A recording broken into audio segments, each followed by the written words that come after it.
మంగళవారము వైఎస్ఆర్సీపీకి సంబంధించిన ఎమ్మెల్సీలు, ఎమ్మెల్యేలు, ఎంపీలు, అది నాకెందుకు చెప్తున్నారు? రాజ్యసభ సభ్యులు, లోక్సభ సభ్యులు అందరూ కూడా ఢిల్లీకి వెళ్తారు. ఎందుకు అడుగు తింటానికా?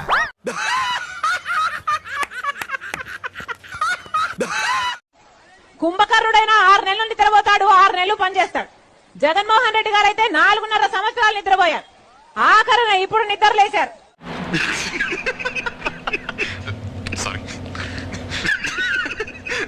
నువ్వేం అవ్వాలనుకుంటున్నావు? నేను వైఎస్ఆర్సీపీ కాంగ్రెస్ పార్టీకి ఒక సామాన్య కార్యకర్తలా చచ్చిపోవాలనున్నా. వీడెవడో భావరక్షణ చేస్తున్నాడు, చైల్డ్ ఆర్టిస్టా? వైఎస్ఆర్సీపీ అంటే ఏంది ఫుల్ ఫామ్? యువజన రైతు కాంగ్రెస్ పార్టీ. ఏంటి సార్ అది? యువజన రైతు కాంగ్రెస్ పార్టీ. ఇది ఎప్పుడు పెట్టారు? అంటే ఆరాలు తీయకూడదు, వినూరుకోవాలి. ఏం లేదు అన్నిట్లో మన ఇంట్లో ఉన్నాం. రోజు నేను పసుపు వేసుకోలేదు, ఎందుకంటే నాకు ఎలా కనిపిస్తుందో తెలుసా?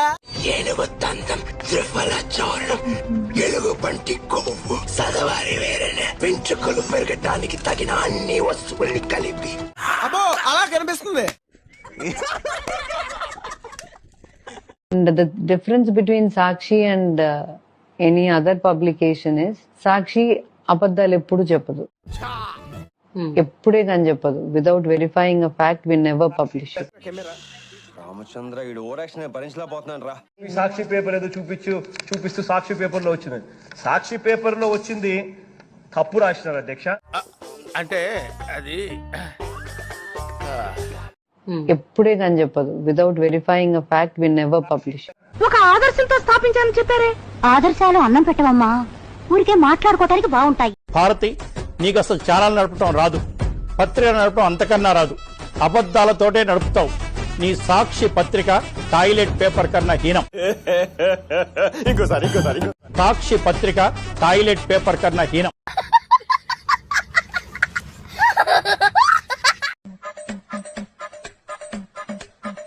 నెత్తిమి దెంగారు బ్రో.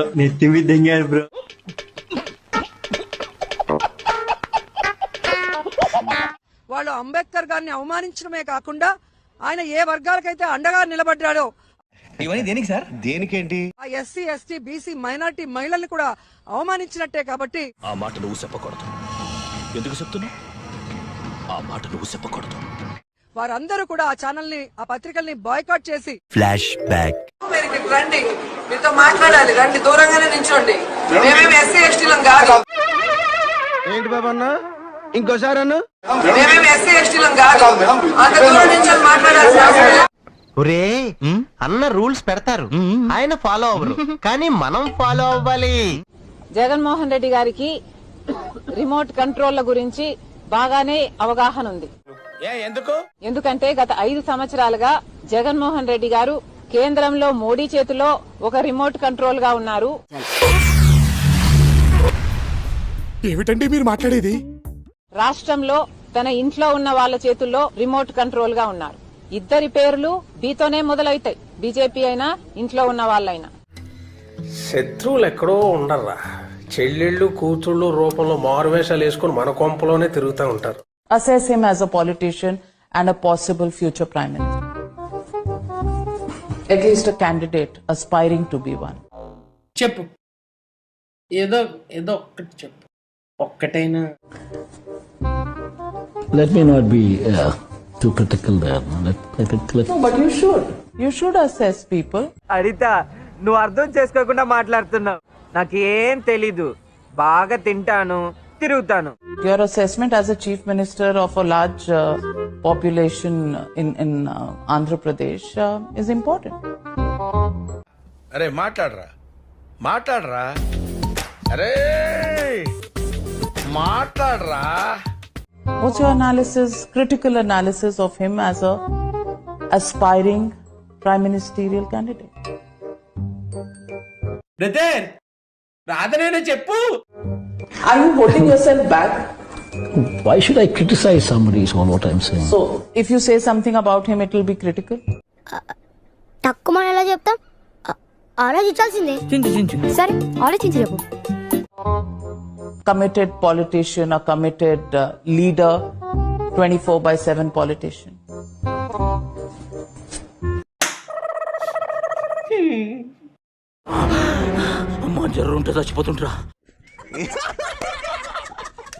మనం అధికారంలోకి పొరపాటున రాలేదనంటే నిన్ను జైలు అర్థమైంది.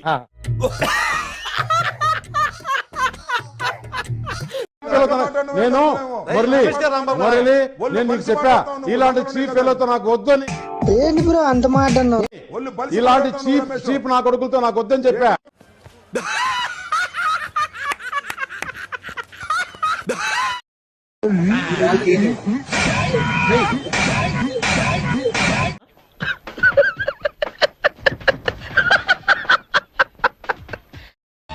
జగన్ ఎట్టి పరిస్థితుల్లోనూ మిస్ అవ్వకూడదు. ఏమి సార్, ఈ డబ్బులను ఇక్కడ పెట్టింది జగనేనట. ఇప్పుడే ఫోన్ వచ్చింది, జగన్ జైల్లోంచి తప్పించుకు పారిపోయాడట. అమరావతి ఉద్యమం 1631 రోజులు. 1 + 6 + 3 + 1 11.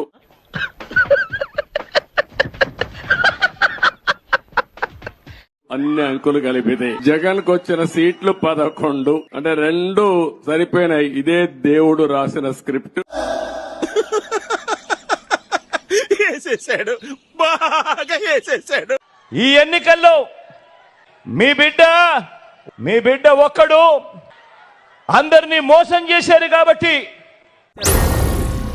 ఏం మాట్లాడుతున్నావురా? నరాలు కట్ అయిపోయింది. చెప్పుకునేందుకు ఏ మంచి లేదు కాబట్టి ఒంటరిగా బయలుదేరాడు ఎన్నికలలో యుద్ధానికి. ఇలా ఊగిపోతా ఉంటాడు. చేతులు ఊపేస్తాడు, కాళ్ళు ఊపేస్తాడు, తల ఊపేస్తాడు, అన్ని ఊపేస్తాడు.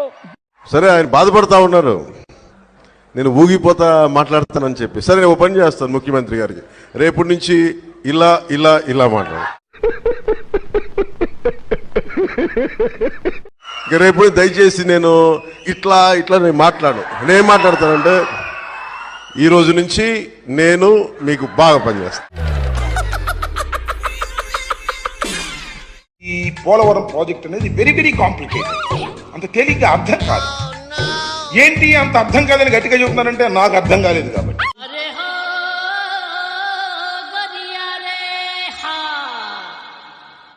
నేను అనేక సార్లు విజిట్ చేసి స్టడీ చేసి అనేక మంది అడ్వైజర్తో మాట్లాడిన తర్వాత నేను నిర్ణయం తీసుకున్నా. అదే ఏంటా విషయం? ఇది ఇప్పుడు పూర్తయ్యేది కాదు అని చెప్పిన మొదటి వ్యక్తిని నేను. జపాన్ వాళ్ళు అక్కడ ఏవేవో కనిపెడుతుంటే ఈ ఎదవేం కనిపెట్టుకొచ్చాడు చూడు. ఇది ఇప్పుడు పూర్తయ్యేది కాదు అని చెప్పిన మొదటి వ్యక్తిని నేను. నమ్మొచ్చా? నా మీద నాకే నమ్మకం లేదు సార్, మీరైనా నమ్మండి సార్. ఇంకా మేము వెళ్ళి రియాక్షన్ తీసుకుంటాం సార్. ఈ వీడియో నచ్చితే మీకు ఏం చేయాలో తెలుసు కదా. Like, share and subscribe.